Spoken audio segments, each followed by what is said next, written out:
Hello friends, चलिए start करते हैं आज का अपना वीडियो। जैसा कि आप लोग को पता है कि हम लोग अपने सेशन में डीएलएड के एग्ज़ाम की प्रिपरेशन कर रहे हैं। डीएलएड सेकंड सेमेस्टर का एग्ज़ाम होने वाला है, तो उसके लिए हम लोग पढ़ रहे थे एसएसटी। देखिए एसएसटी में यहाँ पर हमको पढ़ना है अभी हिस्ट्री के बारे में, यानी कि पहले हम पूरा अपना हिस्ट्री का सेशन ख़त्म कर रहे हैं। तो देखिए हिस्ट्री में 2-3 वीडियो इसके पहले बना दिया गया है, यानी कि फर्स्ट चैप्टर जो है आपका वो मौर्य साम्राज्य के बारे में है। मौर्य साम्राज्य का पूरा चैप्टर फिनिश हो गया है। अगर वो वीडियो आप नहीं देखे हैं तो वो आप देख सकते हैं जा करके। देखिए उसके बाद हमारा जो सेकंड चैप्टर है वो सेकंड चैप्टर गुप्त युग के बारे में है, यानी कि गुप्त एम्पायर जितना था, यानी कि गुप्त साम्राज्य, गुप्त की जो वंशावलियां थी उनके बारे में हमें पढ़ना है। देखिए आपकी स्क्रीन पे यहाँ लिखा है महाराज श्री गुप्त, फाउंडर ऑफ गुप्त डायनेस्टी, यानी कि गुप्त साम्राज्य के जो संस्थापक थे वो कौन थे? श्री गुप्त को माना जाता है। ठीक है, लेकिन इसके बारे में भी विद्वानों में बहुत सारे मतभेद हैं।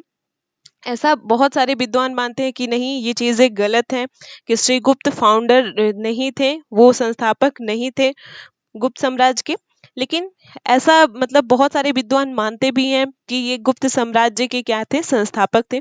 तो समुद्रगुप्त, चंद्रगुप्त और श्रीगुप्त, इन सब के बारे में पढ़ने से पहले हम उनकी पूरी वंशावली को देखते हैं कि गुप्त साम्राज्य की वंशावली क्या है। देखिए यहाँ पे स्क्रीन पे आपको यहाँ दिखाई पड़ रहा है गुप्त वंशावली, यानी कि गुप्त साम्राज्य में जितने भी शासक हुए उनके बारे में पूरा ये डिटेल दिया गया है।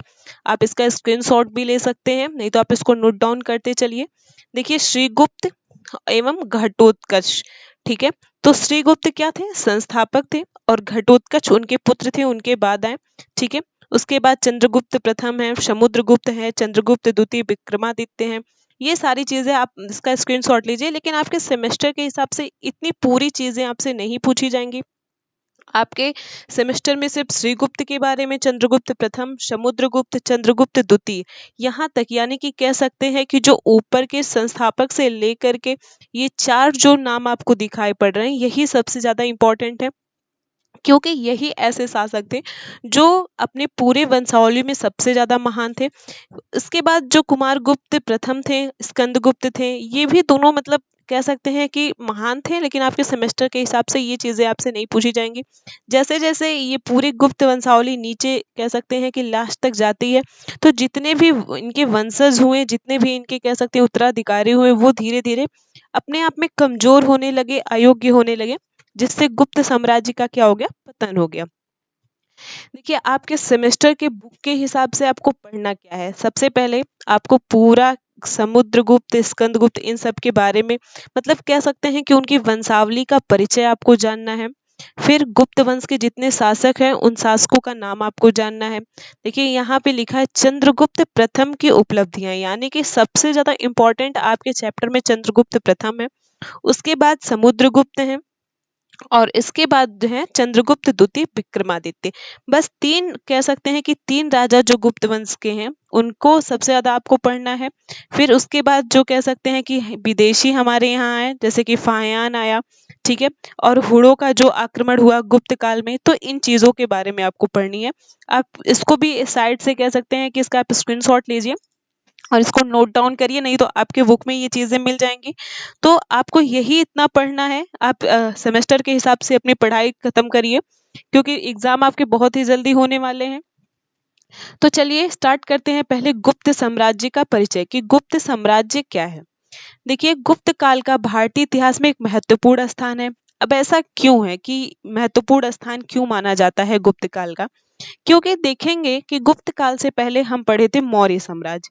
तो जब मौर्य साम्राज्य का पतन हो गया, मौर्य साम्राज्य समाप्त हो गया, तो धीरे धीरे भारत फिर कई भागों में विभाजित होने लगा। क्योंकि मौर्य साम्राज्य में आप लोगों को बताए थे चंद्रगुप्त मौर्य के बारे में, उसने लगभग पूरे भारत को विजित कर लिया था, लेकिन जो ऊपर का कश्मीर वाला हिस्सा था उसने बस वही नहीं जीत पाया, उसको बस वही नहीं जीत पाया था, बाकी पूरे हिस्से पे उसका क्या था, कब्जा था।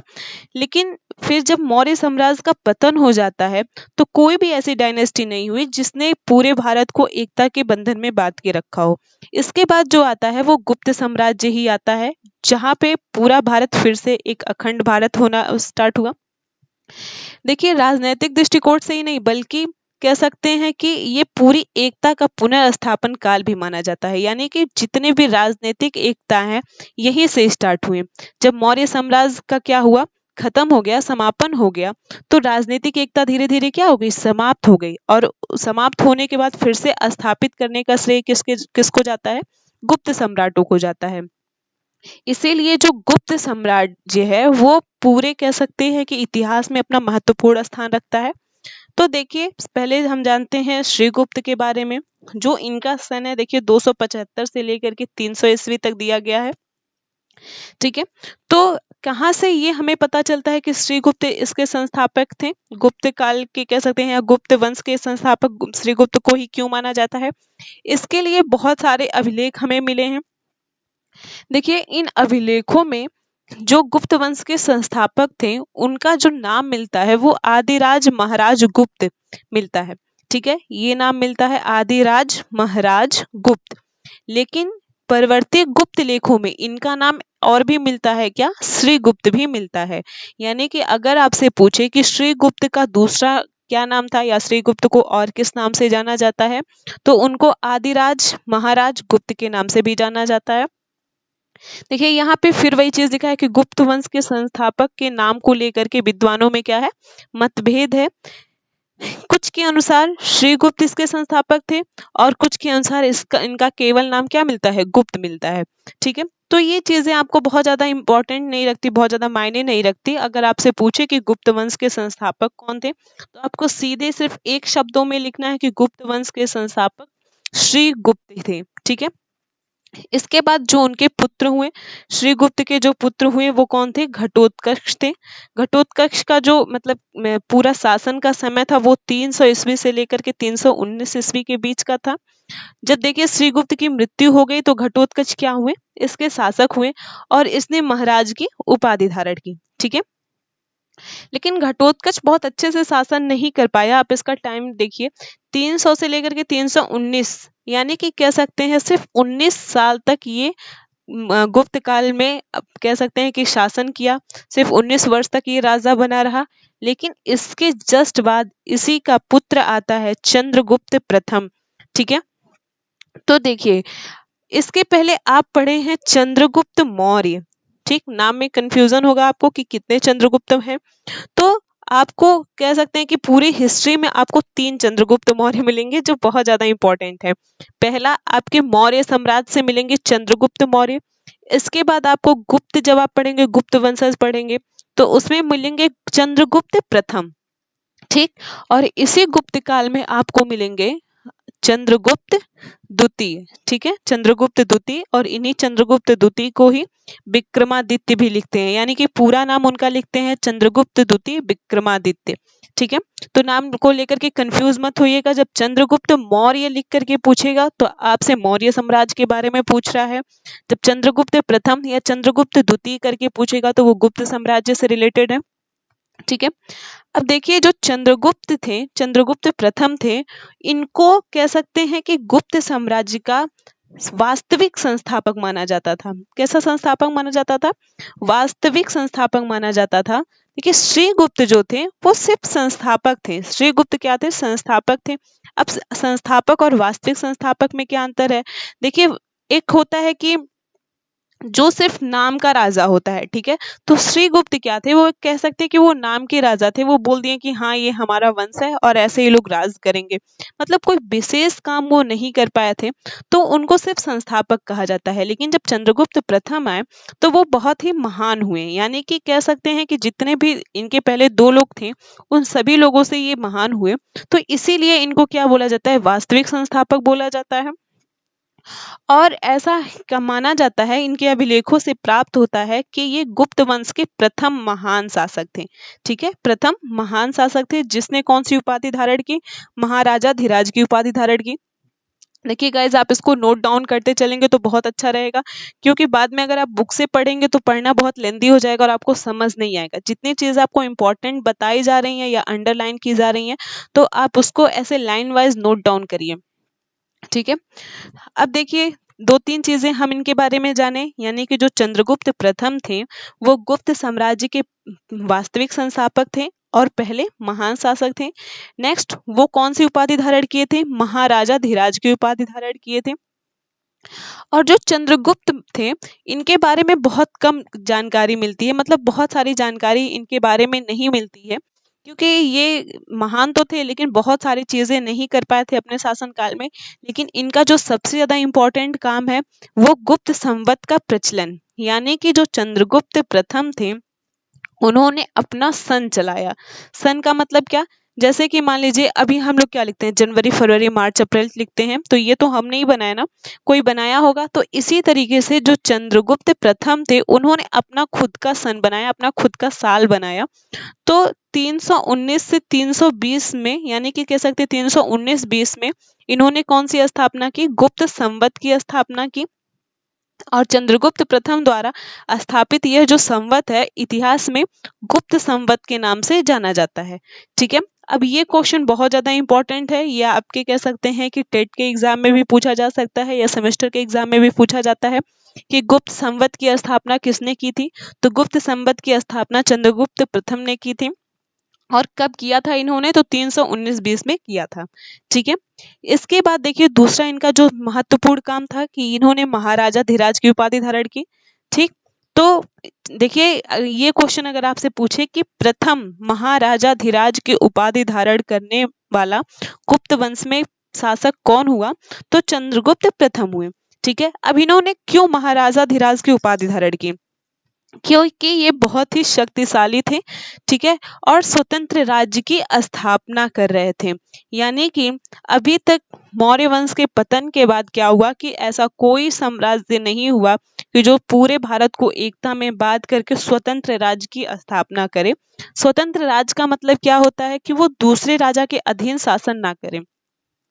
अभी तक क्या था, यानी कि मौर्य वंश के पतन के बाद जितने भी राजा हुए वो एक दूसरे के ऊपर डिपेंड रहते थे। ठीक है, वो एक दूसरे से डरते थे, उनके बीच में समझौता होता था कि तुम मेरे राज्य में प्रवेश मत करो, मैं तुम्हारे राज्य में प्रवेश नहीं करूंगा। ठीक है, लेकिन जो चंद्रगुप्त प्रथम हुए उन्होंने स्वतंत्र राज करना शुरू किया। उन्होंने कहा ठीक है आओ मेरे यहाँ, मैं लड़ लूंगा। ठीक है, और बाद में जो दूसरे राजा हुए उनके ऊपर भी अटैक करके उनके पूरे साम्राज्य को अपने राज्य में मिलाना शुरू कर दिए। दूसरी चीजें क्या किए थे कि जो चंद्रगुप्त प्रथम थे उन्होंने मृत्यु के पहले ही अपना उत्तराधिकारी नियुक्त कर लिया था। और वो उत्तराधिकारी किसको बनाए थे? समुद्रगुप्त को बनाए थे। ठीक है, देखिए ये जो आप मैप देख रहे हैं अपने स्क्रीन पे, ये पूरा मैप आपको बताता है कि कहाँ से कहाँ तक लेकर के गुप्त एम्पायर था।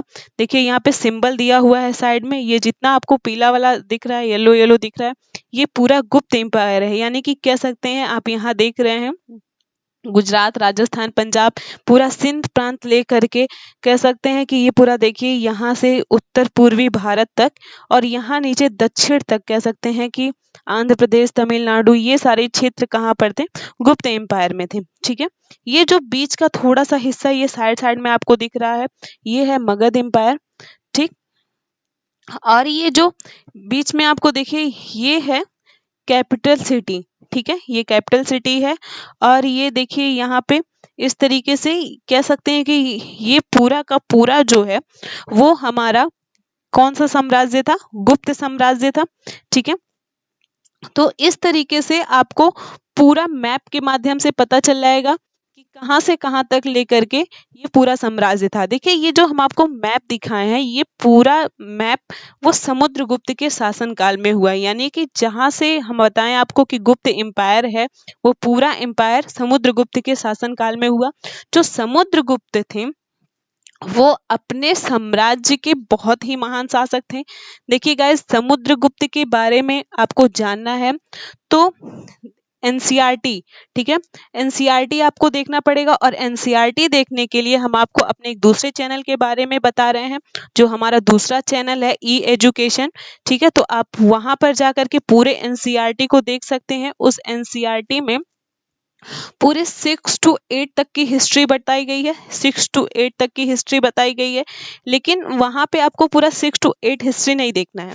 ठीक है, हम आपको बताएंगे कि कौन से चैप्टर से लेकर के कौन से चैप्टर तक आपको वीडियो देखना है और मतलब आपके कह सकते हैं कि सेमेस्टर के अकॉर्डिंग एनसीईआरटी में कहाँ तक दिया गया है ये चीज़ें देखना है।